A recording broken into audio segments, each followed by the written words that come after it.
नमस्कार दोस्तों। कहानियों की श्रृंखला में आज मुंशी प्रेमचंद द्वारा लिखित कहानी दो कब्रें सुनेंगे। दोस्तों, अगर आपको मेरा चैनल पसंद आता है तो मेरे चैनल को सब्सक्राइब, लाइक और शेयर कीजिए। तो आइए सुनते हैं दो कब्रें। अब न वह यौवन है, न वह नशा, न वह उन्माद। वह महफिल उठ गई, वह दीपक बुझ गया जिससे महफिल की रौनक थी। वह प्रेम मूर्ति कब्र की गोद में सो रही है। हाँ, उसके प्रेम की छाप अब भी हृदय पर है और उसकी अमर स्मृति आंखों के सामने। वीरांगनाओं में ऐसी वफा, ऐसा प्रेम, ऐसा व्रत दुर्लभ है और रईसों में ऐसा निबाह, ऐसे समर्पण, ऐसी भक्ति और भी दुर्लभ। कुंवर रणवीर सिंह रोज बिना नागा संध्या समय ज़ोहरा की कब्र के दर्शन करने जाते, उसे फूलों से सजाते, आंसुओं से सींचते। 15 साल गुजर गए, एक दिन भी नागा नहीं हुआ। प्रेम की उपासना ही उनके जीवन का उद्देश्य था, उस प्रेम का जिसमें उन्होंने जो कुछ देखा वही पाया और जो कुछ अनुभव किया उसी की याद अब भी उन्हें मस्त कर देती है। इस उपासना में सुलोचना भी उसके साथ होती, जो ज़ोहरा का प्रसाद और कुंवर साहब की सारी अभिलाषाओं का केंद्र थी। कुंवर साहब ने 2 शादियां की थीं, पर दोनों स्त्रियों में से एक भी संतान का मुँह न देख सकी। कुंवर साहब ने फिर विवाह न किया। एक दिन एक महफिल में उन्हें ज़ोहरा के दर्शन हुए। उस निराश पति और अतृप्त युवती में ऐसा मेल मानो चिरकाल से बिछड़े हुए 2 साथी फिर मिल गए हों। जीवन का बसंत विकास संगीत और सौरभ से भरा हुआ आया, मगर अफसोस 5 वर्षों के अल्पकाल में उसका भी अंत हो गया। वह मधुर स्वप्न निराशा से भरी हुई जागृति में लीन हो गया। वह सेवा और व्रत की देवी 3 साल की सुलोचना को उनकी गोद में सौंपकर सदा के लिए सिधार गई। कुंवर साहब ने इस प्रेमोद्देश्य का इतने अनुराग से पालन किया कि देखने वालों को आश्चर्य होता था। कितने ही तो उन्हें पागल समझते थे। सुलोचना ही की नींद सोते, उसी की नींद जागते, खुद पढ़ाते, उसके साथ सैर करते, इतनी एकाग्रता के साथ जैसे कोई विधवा अपने अनाथ बच्चे को पाले। जब से वह यूनिवर्सिटी में दाखिल हुई, उसे खुद मोटर में पहुंचा आते और शाम को खुद जाकर ले आते। वह उसके माथे पर से वह कलंक धो डालना चाहते थे जो मानो विधाता ने क्रूर हाथों से लगा दिया था। धन तो उसे न धो सका, शायद विद्या धो डाले। एक दिन शाम को कुंवर साहब ज़ोहरा के मजार को फूलों से सजा रहे थे और सुलोचना कुछ दूर पर खड़ी अपने कुत्ते को गेंद खिला रही थी कि सहसा उसने अपने कॉलेज के प्रोफेसर डॉक्टर रामेंद्र को आते देखा। सकचाकर मुंह फेर लिया, मानो उन्हें देखा नहीं। शंका हुई कहीं रामेंद्र इस मजार के विषय में कुछ पूछ न बैठे। यूनिवर्सिटी में दाखिल हुए उसे 1 साल हुआ था। इस 1 साल में उसने प्रणय के विविध रूपों को देख लिया था। कहीं क्रीड़ा थी, कहीं विनोद था, कहीं कुत्सा थी, कहीं लालसा थी, कहीं उच्च श्रृंखलता थी, किंतु कहीं वह सहृदयता न थी जो प्रेम का मूल है।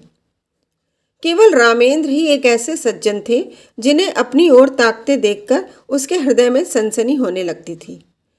पर उनकी आंखों में कितनी विवशता, कितनी पराजय, कितनी वेदना छिपी होती थी। रामेंद्र ने कुंवर साहब की ओर देखकर कहा, तुम्हारे बाबा इस कब्र पर क्या कर रहे हैं? सुलोचना का चेहरा कानों तक लाल हो गया। बोली, यह उनकी पुरानी आदत है। रामेंद्र, किसी महात्मा की समाधि है? सुलोचना ने इस सवाल को उड़ा देना चाहा। रामेंद्र यह तो जानते थे कि सुलोचना कुंवर साहब की दाश्ता औरत की लड़की है, पर उन्हें यह न मालूम था कि यह उसी की कब्र है। और कुंवर साहब अतीत प्रेम के इतने उपासक हैं? मगर यह प्रश्न उन्होंने धीमे स्वर में न किया था। कुंवर साहब जूते पहन रहे थे। यह प्रश्न उनके कान में पड़ गया। जल्दी से जूता पहन लिया और समीप जाकर बोले, संसार की आंखों में तो यह महात्मा न थी, पर मेरी आंखों में थी और है। यह मेरे प्रेम की समाधि है।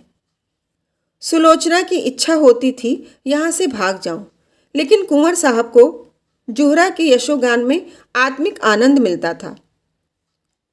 रामेंद्र का विस्मय देखकर बोले, इसमें वह देवी सो रही है जिसने मेरे जीवन को स्वर्ग बना दिया था। यह सुलोचना उसी का प्रसाद है। रामेंद्र ने कब्र की तरफ देखकर आश्चर्य से कहा, अच्छा? कुंवर साहब ने मन में उसी प्रेम का आनंद उठाते हुए कहा, वह जीवन ही और था। प्रोफेसर साहब, ऐसी तपस्या मैंने और कहीं नहीं देखी। आपको फुर्सत हो तो मेरे साथ चलिए। आपको उन यौवन स्मृतियों।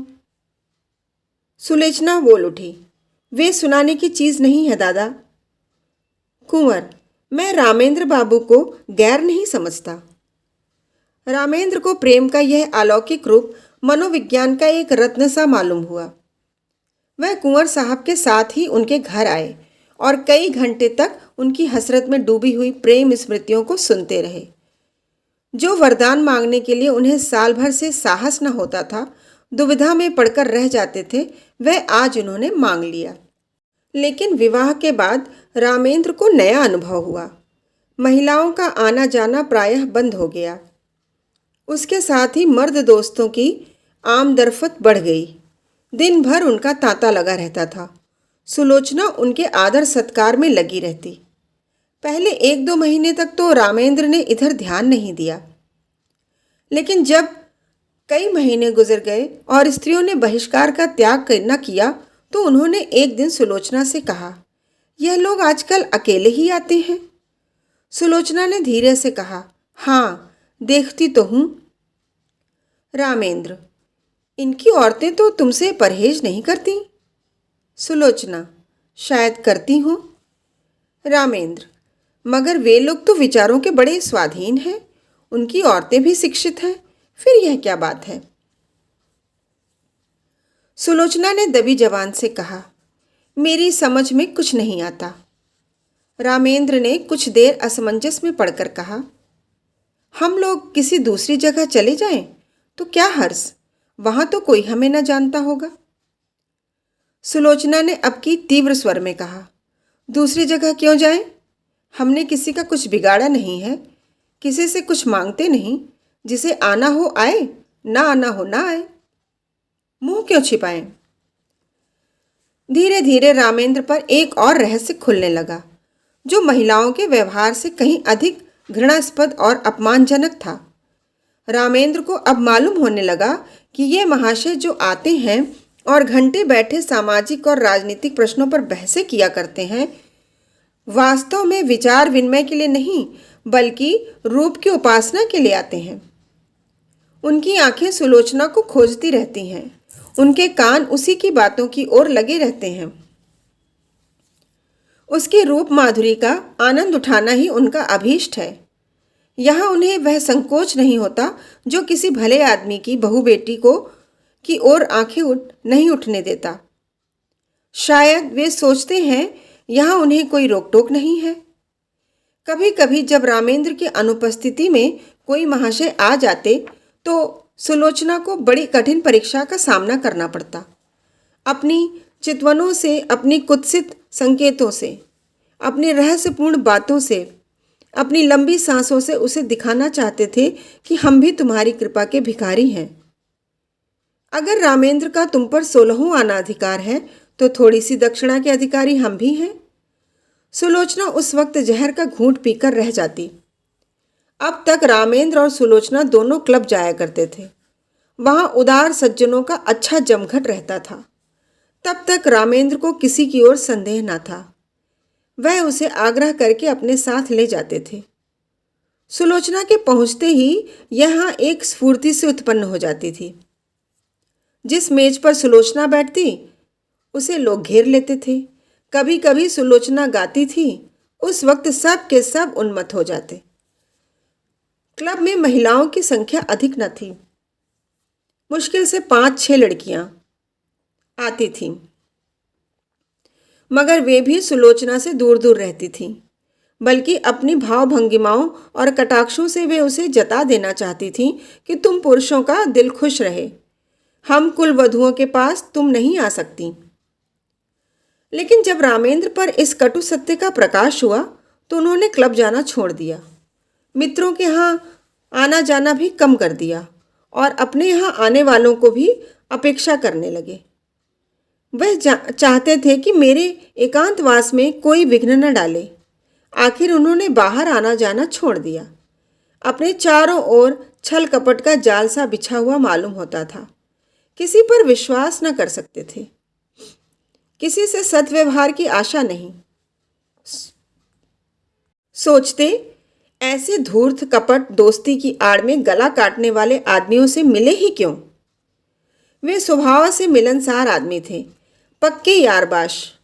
एक एकांतवास जहाँ न कोई सैर थी, न विनोद, न कोई चहल पहल, उनके लिए कठिन कारावास से कम न था। यद्यपि कर्म और वचन से सुलोचना की दिलजोई करते रहते थे, लेकिन सुलोचना की सूक्ष्म और सशंक आंखों से अब यह बात छिपी न थी कि यह अवस्था उनके लिए दिन दिन असह्य होती जाती थी। वह दिल में सोचती, इनकी यह दशा मेरे कारण तो है, मैं ही तो उनके जीवन का कांटा हो गई। एक दिन उसने रामेंद्र से कहा, आजकल क्लब क्यों नहीं चलते? कई सप्ताह हुए घर से निकलते तक नहीं। रामेंद्र ने बेदिली से कहा, मेरा जी नहीं कहीं जाने को चाहता, अपना घर सबसे अच्छा है। सुलोचना, जी तो उबता ही होगा, मेरे कारण यह तपस्या क्यों करते हो? मैं तो न जाऊंगी। उन स्त्रियों से मुझे घृणा होती है, उनमें एक भी ऐसी नहीं जिसके दामन पर दाग ना हो, लेकिन सब सीता बनी फिरती हैं। मुझे तो उनकी सूरत से चिढ़ हो गई है, मगर तुम क्यों नहीं जाते? कुछ दिल ही बहल जाएगा। रामेंद्र, दिल नहीं पत्थर बहलेगा। जब अंदर आग लगी हुई हो तो बाहर शांति कहाँ? सुलोचना चौंक पड़ी। आज पहली बार उसने रामेंद्र के मुंह से ऐसी बात सुनी। वह अपने ही को बहिष्कृत समझती थी। अपना अनादर जो कुछ था उसका था। रामेंद्र के लिए तो अब भी सब दरवाजे खुले हुए थे। वह जहाँ चाहे जा सकते हैं, जिनसे चाहे मिल सकते हैं, उनके लिए कौन सी रुकावट है? लेकिन नहीं, अगर उन्होंने किसी कुलीन स्त्री से विवाह किया होता तो उनकी यह दशा क्यों होती? प्रतिष्ठित घरानों की औरतें आती, आपस में मैत्री बढ़ती, जीवन सुख से कटता, रेशम का पैबंद लग जाता। अब तो उसमें टाट का पैबंद लग गया। मैंने आकर सारे तालाब को गंदा कर दिया। उसके मुख पर उदासी छा गई। रामेंद्र को भी तुरंत मालूम हो गया कि उनकी जबान से एक ऐसी बात निकल गई जिसके दो अर्थ हो सकते हैं। उन्होंने फौरन बात बनाई, क्या तुम समझती हो कि हम और तुम अलग अलग हैं? हमारा और तुम्हारा जीवन एक है। जहाँ तुम्हारा आदर नहीं, वहाँ मैं कैसे जा सकता हूँ? फिर मुझे भी समाज के इन रंगे सियारों से घृणा हो रही है। मैं इन सब के कच्चे चिट्ठे जानता हूँ। पद या उपाधि या धन से किसी की आत्मा शुद्ध नहीं हो जाती। जो ये लोग करते हैं, वह अगर कोई नीच दर्जे का आदमी करता तो उसे मुंह दिखाने की हिम्मत न होती। मगर ये लोग अपनी सारी बुराइयां उदारवादता के पर्दे में छिपाते हैं। उन लोगों से दूर रहना ही अच्छा। सुलोचना का चित्त शांत हो गया। दूसरे साल सुलोचना की गोद में एक चांद सी बालिका का उदय हुआ। उसका नाम रखा गया शोभा। कुंवर साहब का स्वास्थ्य इन दिनों कुछ अच्छा न था। मसूरी गए थे। यह खबर पाते ही रामेंद्र को तार दिया कि जच्चा और बच्चा को लेकर यहाँ आ जाओ। लेकिन रामेंद्र इस अवसर पर न जाना चाहते थे। अपने मित्रों की सज्जनता और उदारता की अंतिम परीक्षा लेने का इससे अच्छा और कौन सा अवसर हो सकता था? सलाह हुई, एक शानदार दावत दी जाए। प्रोग्राम में संगीत भी शामिल था। कई अच्छे अच्छे गवैये बुलाए गए। अंग्रेजी, हिंदुस्तानी, मुसलमानी सभी प्रकार के भोजनों का प्रबंध किया गया। कुंवर साहब गिरते पड़ते मसूरी से आए। उसी दिन दावत थी। नियत समय पर निमंत्रित लोग एक एक करके आने लगे। कुंवर साहब स्वयं उनका स्वागत कर रहे थे। खां साहब आए, मिर्जा साहब आए, मीर साहब आए, मगर पंडित जी और बाबूजी और लाला साहब और चौधरी साहब और कक्कड़ मेहरा और चोपड़ा, कौल और हुक्कू, श्रीवास्तव और खरे किसी का पता न था। ये सभी लोग होटलों में सब कुछ खाते थे, अंडे और शराब उड़ाते थे। इस विषय में किसी तरह का विवेक या विचार न करते थे। पर फिर आज क्यों तशरीफ़ नहीं लाए?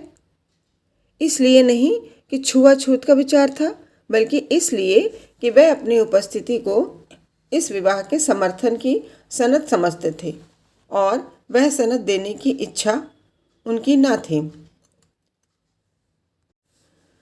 10 बजे रात तक कुंवर साहब फाटक पर खड़े रहे। जब उस वक्त तक कोई न आया तो कुंवर साहब ने आकर रामेंद्र से कहा, अब लोगों का इंतज़ार फजूल है, मुसलमानों को खिला दो और बाकी सामान गरीबों को दिला दो। रामेंद्र एक कुर्सी पर हतबुद्धि से बैठे हुए थे। कुंठित स्वर में बोले, जी हाँ, यही तो मैं सोच रहा हूँ। कुंवर, मैंने तो पहले ही समझ लिया था, हमारी तौहीन नहीं हुई, खुद उन लोगों की कलई खुल गई। रामेंद्र, खैर परीक्षा तो हो गई, कहिए तो अभी जाकर एक एक की खबर लूँ? कुंवर साहब ने विस्मित होकर कहा, क्या उनके घर जाकर? रामेंद्र, जी हाँ, पूछूं कि आप लोग तो समाज सुधार का रोग अलापते फिरते हैं, वह किस बल पर? कुंवर, व्यर्थ है, जाकर आराम से लेटो। नेक और बद की सबसे बड़ी पहचान अपना दिल है। अगर हमारा दिल गवाही दे कि यह काम बुरा नहीं, तो फिर सारी दुनिया मुँह फेर ले, हमें किसी की परवाह नहीं करनी चाहिए। रामेंद्र, लेकिन मैं इन लोगों को यूँ न छोड़ूंगा, एक एक की बखिया उधेड़ कर रख दूं तो नाम नहीं। यह कहकर उन्होंने पत्तल और सकोरे उठवा उठवा कर कंगालों को देना शुरू किया। रामेंद्र सैर करके लौटे ही थे कि वैश्याओं का एक दल सुलोचना को बधाई देने के लिए आ पहुंचा। जोहरा की एक सगी भतीजी थी, गुलनार, सुलोचना के यहाँ पहले बराबर आती जाती थी। इधर 2 साल से न आई थी। यह उसी का बधावा था। दरवाजे पर अच्छी खासी भीड़ हो गई थी। रामेंद्र ने यह शोरगुल सुना। गुलनार ने आगे बढ़कर उन्हें सलाम किया और बोली, बाबूजी, बेटी मुबारक, बधावा लाई हूँ। रामेंद्र पर मानो लकवा सा गिर गया, सिर झुक गया और चेहरे पर कालिमा सी पुत गई। न मुँह से बोले, न किसी को बैठने का इशारा किया, न वहाँ से हिले, बस मूर्तिवत खड़े रह गए। एक बाजारी औरत से नाता पैदा करने का ख्याल इतना लज्जाजनक था, इतना जघन्य कि उसके सामने सज्जनता भी मौन रह गई। इतना शिष्टाचार भी न कर सके कि सबको कमरे में ले जाकर बैठा तो देते। आज पहली ही बार उन्हें अपने अधःपतन का अनुभव हुआ। मित्रों की कुटिलता और महिलाओं की उपेक्षा को वह उनका अन्याय समझते थे, अपना अपमान नहीं। लेकिन यह बधावा उनकी आबाद उदारता के लिए भी भारी था। सुलोचना का जिस वातावरण में पालन पोषण हुआ था, वह एक प्रतिष्ठित हिंदू कुल का वातावरण था। यह सच है कि अब भी सुलोचना नित्य जोहरा के मजार की परिक्रमा करने जाती थी, मगर जोहरा अब एक पवित्र स्मृति थी, दुनिया की मलिनताओं और कलुषताओं से रहित। गुलनार से नातेदारी और परस्पर का निबाह दूसरी बात थी। जो लोग तस्वीरों के सामने सिर झुकाते हैं, उन पर फूल चढ़ाते हैं, वे भी तो मूर्ति पूजा का निंदा करते हैं। एक स्पष्ट है, दूसरा सांकेतिक। एक प्रत्यक्ष है, दूसरा आंखों से छिपा हुआ। सुलोचना अपने कमरे में चिक की आड़ में खड़ी रामेंद्र का असमंजस और क्षोभ देख रही थी। जिस समाज को उसने अपना उपास्य बनाना चाहा था, जिसके द्वार पर सिजदे करते बरसों हो गए थे, उसकी तरफ से निराश होकर उसका हृदय इस समय उससे विद्रोह करने पर तुला हुआ था।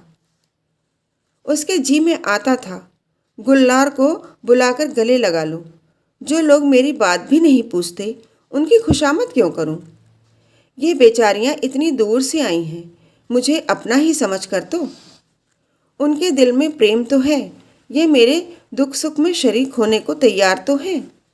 आखिर रामेंद्र ने सिर उठाया और शुष्क मुस्कान के साथ गुलनार से बोले, आइए, आप लोग अंदर चली आइए। यह कहकर वह आगे आगे रास्ता दिखाते हुए दीवान खाने की ओर चले कि सहसा मेहरी निकली और गुलनार के हाथ में एक पुर्जा देकर चली गई। गुलनार ने वह पुर्जा लेकर रख देखा और उसे रामेंद्र के हाथ में देकर खड़ी हो गई। रामेंद्र ने पुर्जा देखा। लिखा था, बहन गुलनार, तुम यहाँ नाहक आई, हम लोग यूं ही बदनाम हो रहे हैं। अब और बदनाम मत करो, बधावा वापस ले जाओ। कभी मिलने का जी चाहे रात को आना और अकेली।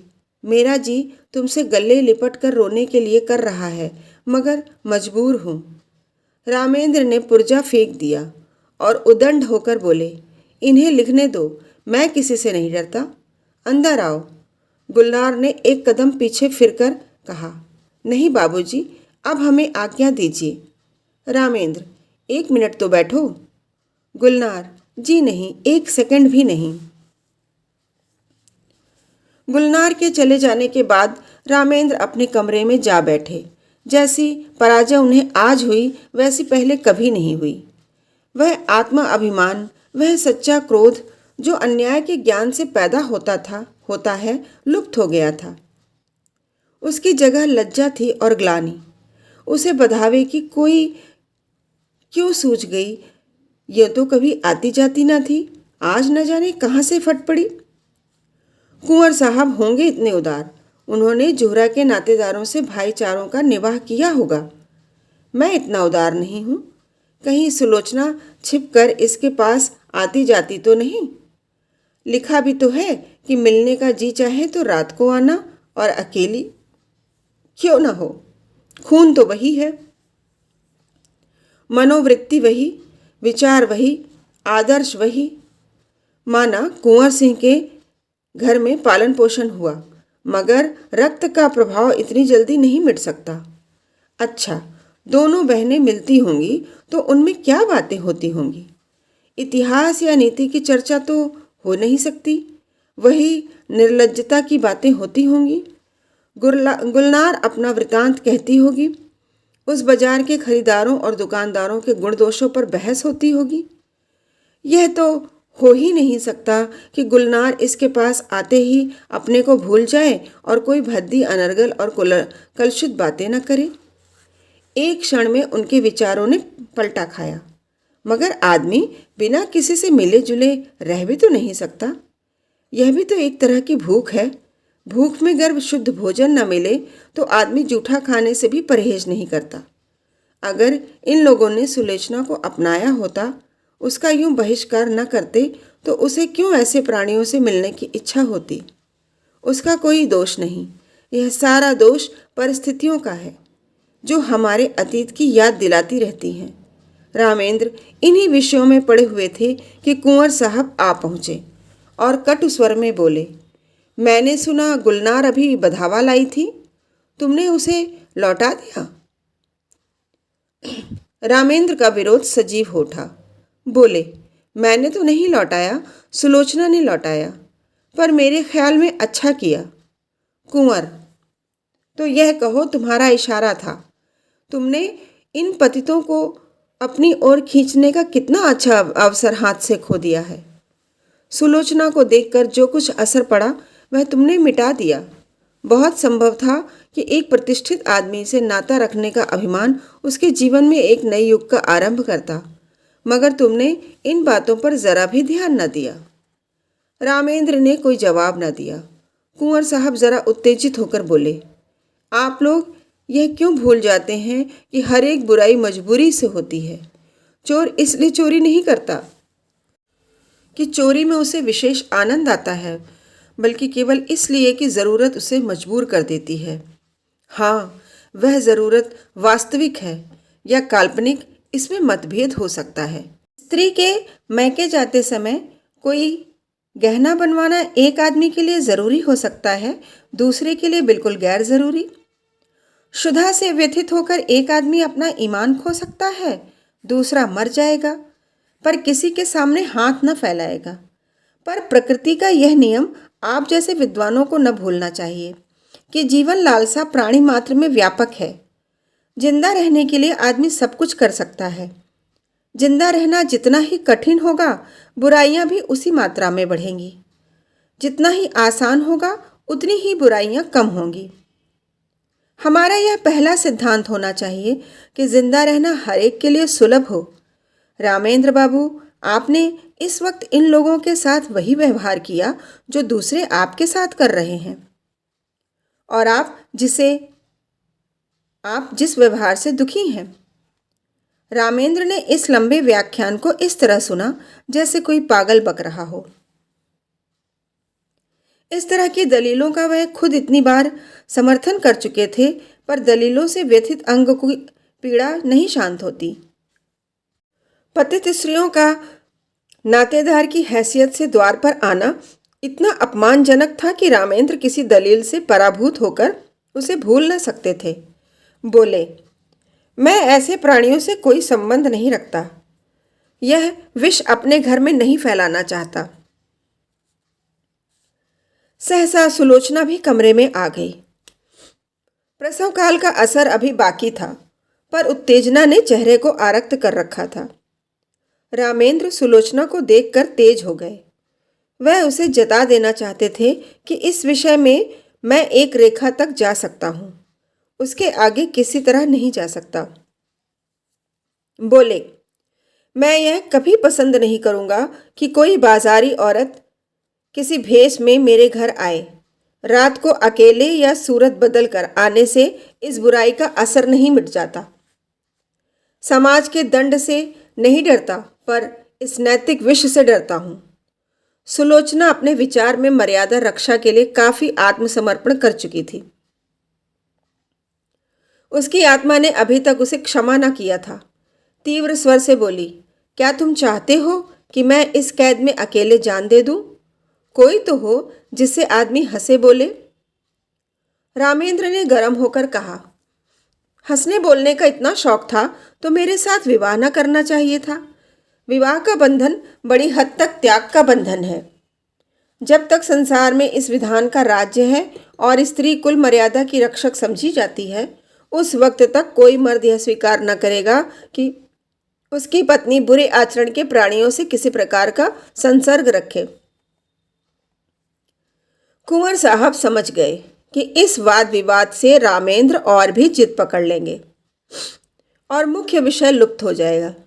इसलिए नम्र स्वर में बोले, लेकिन बेटा, यह क्यों ख्याल करते हो कि ऊंचे दर्जे की पढ़ी लिखी स्त्री दूसरों के प्रभाव में आ जाएगी, अपना प्रभाव न डालेगी? रामेंद्र, इस विषय में शिक्षा पर मेरा विश्वास नहीं। शिक्षा ऐसी कितनी बातों को मानती है जो राजनीति और परंपरा की दृष्टि से त्याज्य हैं। अगर पांव फिसल जाए तो हम उसे काट कर फेंक नहीं देते, पर मैं इस एनालॉजी के सामने सिर झुकाने को तैयार नहीं हूँ। मैं स्पष्ट कह देना चाहता हूँ कि मेरे साथ रहकर पुराने संबंधों का त्याग करना पड़ेगा। इतना ही नहीं, मन को ऐसा बना लेना पड़ेगा कि ऐसे लोगों से खुद घृणा हो।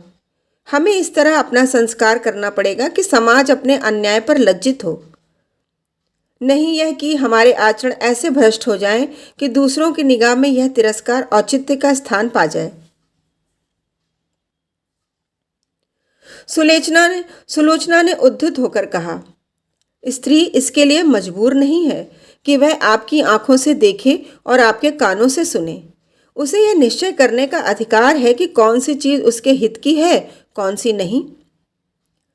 कुंवर साहब भयभीत होकर बोले, सिल्लो, तुम भूली जाती हो कि बातचीत में हमेशा मुलायम शब्दों का व्यवहार करना चाहिए। हम झगड़ा नहीं कर रहे हैं, केवल एक प्रश्न पर अपने अपने विचार प्रकट कर रहे हैं। सुलोचना ने निर्भीकता से कहा, जी नहीं, मेरे लिए बेड़ियां तैयार की जा रही हैं। मैं इन बेड़ियों को नहीं पहन सकती। मैं अपनी आत्मा को उतना ही स्वाधीन समझती हूँ जितना कोई मर्द समझता है। रामेंद्र ने अपनी कठोरता पर कुछ लज्जित होकर कहा, मैंने तुम्हारी आत्मा की स्वाधीनता को छीनने की कभी कोशिश नहीं की, और ना मैं इतना विचारहीन हूँ। शायद तुम भी इसका समर्थन करोगी, लेकिन क्या तुम्हें विपरीत मार्ग पर चलते देखूं तो मैं तुम्हें समझा भी नहीं सकता। सुलोचना, उसी तरह जैसे मैं तुम्हें समझा सकती हूँ, तुम मुझे मजबूर नहीं कर सकते। रामेंद्र, मैं इसे नहीं मान सकता। सुलोचना, अगर मैं अपने किसी नातेदार से मिलने जाऊं तो आपकी इज्जत में बट्टा लगता है। क्या इसी तरह आप यह स्वीकार करेंगे कि आपका व्यभिचारियों से मिलना जुलना मेरी इज्जत में दाग लगाता है? रामेंद्र, हाँ, मैं मानता हूँ। सुलोचना, आपका कोई व्यभिचारी भाई आ जाए तो आप उसे दरवाजे से भगा देंगे? रामेंद्र, तुम मुझे इसके लिए मजबूर नहीं कर सकती। सुलोचना, और आप मुझे मजबूर कर सकते हैं? बेशक। क्यों? इसलिए कि मैं पुरुष हूँ। इसीलिए कि मैं पुरुष हूँ, इस छोटे से परिवार का मुख्य अंग हूँ। इसीलिए कि तुम्हारे ही कारण मुझे। रामेंद्र कहते कहते रुक गए, पर सुलोचना उनके मुंह से निकलने वाले शब्दों को ताड़ गई। उसका चेहरा तमतमा उठा, मानो छाती में बरछी सी लग गई। मन में ऐसा उद्वेग उठा कि इसी क्षण घर छोड़कर सारी दुनिया से नाता तोड़कर चली जाऊं और फिर इन्हें कभी मुंह न दिखाऊं। अगर इसी का नाम विवाह है कि किसी की मर्जी की गुलाम होकर रहूं, अपमान सहन करूं, तो ऐसे विवाह को दूर ही से सलाम है। वह तैश में आकर कमरे से निकलना चाहती थी कि कुंवर साहब ने लपक कर उसे पकड़ लिया और बोले, क्या करती हो बेटी, घर में जाओ, क्यों रोती हो? अभी तो मैं जीता हूँ, तुम्हें क्या गम है? रामेंद्र बाबू ने कोई ऐसी बात नहीं कही और न कहना चाहते थे, फिर आपस की बातों का क्या बुरा मानना। किसी अवसर पर तुम भी जो जी में आए कह लेना। यूँ समझाते हुए कुंवर साहब उसे अंदर ले गए। वास्तव में सुलोचना कभी गुलनार से मिलने की इच्छुक न थी, वह उससे स्वयं भागती थी। एक क्षणिक आवेश में उसने गुलनार को वह पुर्जा लिख दिया था। मन में स्वयं समझती थी, इन लोगों से मेलजोल रखना मुनासिब नहीं, लेकिन रामेंद्र ने यह विरोध किया, यही उसके लिए असम्य था। वह मुझे मना क्यों करें? क्या मैं इतनी भी नहीं समझती? क्या इन्हें मेरी ओर से इतनी शंका है, इसीलिए तो कि मैं कुलीन नहीं हूँ? मैं अभी अभी गुलनार से मिलने जाऊंगी, जिद्दन जाऊंगी, देखूं मेरा क्या करते हैं। लाड प्यार में पली हुई सुलोचना को कभी किसी ने तीखी आंखों से न देखा था। कुंवर साहब उसकी मर्जी के गुलाम थे। रामेंद्र भी इतने दिनों उसका मुंह जोहते रहे। आज अकस्मात यह तिरस्कार और फटकार पाकर उसके स्वेच्छा प्रेम और आत्मीयत के सारे नातों को पैरों से कुचल डालने के लिए विकल हो उठी। वह सब कुछ सह लेगी, पर यह धौंस, यह अन्याय, यह अपमान उससे न सहा जाएगा। उसने खिड़की से सिर निकालकर कोचवान को पुकारा और बोली, गाड़ी लाओ, मुझे चौक जाना है, अभी लाओ। कुंवर साहब ने चुमकार कर कहा, बेटी सिल्लो, क्या कर रही हो? मेरे ऊपर दया करो, इस वक्त कहीं मत जाओ, नहीं तो हमेशा के लिए पछताना पड़ेगा। रामेंद्र बाबू भी बड़े गुस्सेवर आदमी हैं, फिर तुमसे बड़े हैं, ज़्यादा विचारवान हैं, उन्हीं का कहना मान जाओ। मैं तुमसे सच कहता हूँ, तुम्हारी माँ जब थीं तो कई बार ऐसी नौबत आई कि मैंने उनसे कहा, घर से निकल जाओ, पर उस प्रेम की देवी ने कभी ड्योढ़ी के बाहर पाँव नहीं निकाला। इस वक्त धैर्य से काम लो, मुझे विश्वास है जरा देर में रामेंद्र बाबू खुद लज्जित होकर तुम्हारे पास अपराध क्षमा कराने आएंगे। सहसा रामेंद्र ने आकर पूछा, गाड़ी क्यों मंगवाई, कहीं जा रही हो?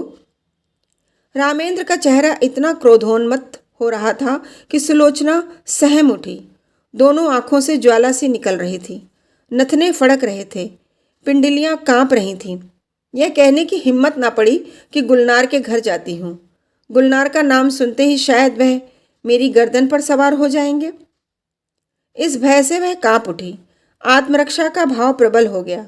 बोली, जरा अम्मा के मजार तक जाऊंगी। रामेंद्र ने डांट कर कहा, कोई जरूरत नहीं वहां जाने की। सुलोचना ने कातर स्वर में कहा, क्यों? अम्मा की मजार तक जाने की भी रोक है? रामेंद्र ने उसी ध्वनि में कहा, हाँ। सुलोचना, तो फिर अपना घर संभालो, मैं जाती हूँ। रामेंद्र, जाओ। तुम्हारे लिए क्या, यह ना सही दूसरा घर सही। अभी तक तस्मा बाकी था, वह कट गया। यूं शायद सुलोचना वहां से कुंवर साहब के बंगले पर जाती, 2-4 दिन रूठी रहती, फिर रामेंद्र उसे मना लाते और मामला तय हो जाता। लेकिन इस चोट ने समझौते और संधि की जड़ काट दी। सुलोचना दरवाजे तक पहुंची थी, वहीं चित्रलिखित सी खड़ी रह गई, मानो किसी ऋषि के शाप ने उसके प्राण खींच लिए हों। वहीं बैठ गई, न कुछ बोल सकी, न कुछ सोच सकी। जिसके सर पर बिजली गिर पड़ी हो, वह क्या सोचे, क्या रोए, क्या बोले? रामेंद्र के वे शब्द बिजली से कहीं अधिक घातक थे। सुलोचना कब तक वहां बैठी रही, उसे कुछ खबर न थी। जब उसे कुछ होश आया तो घर में सन्नाटा छाया हुआ था। घड़ी की तरफ आंख उठी, 1 बज रहा था। सामने आराम कुर्सी पर कुंवर साहब नवजात शिशु को गोद में लिए सो गए थे। सुलोचना ने उठकर बरामदे में झांका। रामेंद्र अपने पलंग पर लेटे हुए थे। उसके जी में आया, इसी वक्त इन्हीं के सामने जाकर कलेजे में छुरी मार लूं और इन्हीं के सामने तड़प तड़प कर मर जाऊं। वे घातक शब्द याद आ गए। इनके मुंह से ऐसे शब्द निकले क्यों? क्यों कर? इतने चतुर, इतने उदार और इतने विचारशील होकर भी वह जुबान पर ऐसे शब्द क्यों कर ला सके? उसका सारा सतीत्व भारतीय आदर्शों की गोद में पली हुई भूमि पर आसक्त पड़ी हुई अपनी दीनता पर रो रहा था। वह सोच रही थी, अगर मेरे नाम पर यह दाग न होता, मैं भी कुलीन होती, तो क्या ये शब्द इनके मुंह से निकल सकते थे? लेकिन मैं बदनाम हूँ, दलित हूँ, त्याज्य हूँ, मुझे सब कुछ कहा जा सकता है। उफ, इतना कठोर हृदय! क्या वह किसी दशा में भी रामेंद्र पर इतना कठोर प्रहार कर सकती थी? बरामदे में बिजली की रोशनी थी। रामेंद्र के मुख पर क्षोभ ग्लानि का नाम भी न था। क्रोध की कठोरता अब तक उसके मुख को विकृत किए हुए थी। शायद इन आंखों से आंसू देखकर अब भी सुलोचना के आहत हृदय को तस्कीन होती, लेकिन वहां तो अभी तक तलवार खिंची हुई थी। उसकी आंखों में सारा संसार सूना हो गया।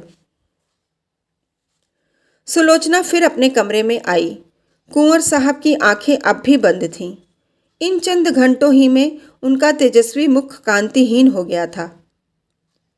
गालों पर आंसुओं की रेखाएं सूख गई थीं। सुलोचना ने उनके पैरों के पास बैठकर सच्ची भक्ति के आंसू बहाए। हाय, मुझ अभागिनी के लिए इन्होंने कौन कौन से कष्ट नहीं झेले, कौन कौन से अपमान नहीं सहे। अपना सारा जीवन ही मुझ पर अर्पण कर दिया, और उसका यह हृदय विदारक अंत। सुलोचना ने फिर बच्ची को देखा, मगर उसका गुलाब का सा विकसित मुंह देखकर भी उसके हृदय में ममता की तरंग न उठी। उसने उसकी तरफ से मुंह फेर लिया।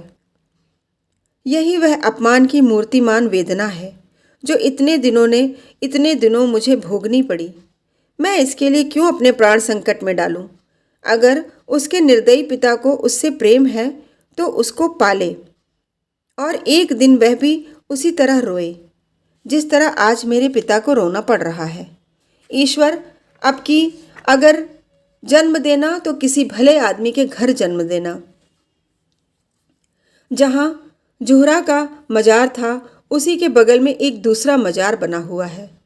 जुहरा के मजार पर घास जमाई है, जगह जगह से चूना गिर गया है, लेकिन दूसरा मजार बहुत साफ सुथरा और सजा हुआ है। उसके चारों तरफ गमले रखे हुए हैं और मजार तक जाने के लिए गुलाब के पौधों की रविशें बनी हुई हैं। शाम हो गई है, सूर्य की क्षीण उदास पीली किरणें मानो उस मजार पर आंसू बहा रही हैं। एक आदमी एक 3-4 साल की बालिका को गोद में लिए हुए आया और उस मजार को अपने रुमाल से साफ करने लगा। रविशों में जो पत्तियां पड़ी थीं उन्हें चुनकर साफ किया और मजार पर सुगंध छिड़कने लगा। बालिका दौड़ दौड़ कर तितलियों को पकड़ने लगी। यह सुलोचना का मजार है। उसकी आखिरी नसीहत थी कि मेरी लाश जलाई न जाए, मेरी माँ की बगल में मुझे सुला दिया जाए। कुंवर साहब तो सुलोचना के बाद 6 महीने से ज़्यादा न चल सके। हाँ, रामेंद्र अपने अन्याय के पश्चाताप कर रहे हैं। शोभा अब 3 साल की हो गई है और उसे विश्वास है कि एक दिन उसकी माँ इसी मजार से निकलेगी। धन्यवाद।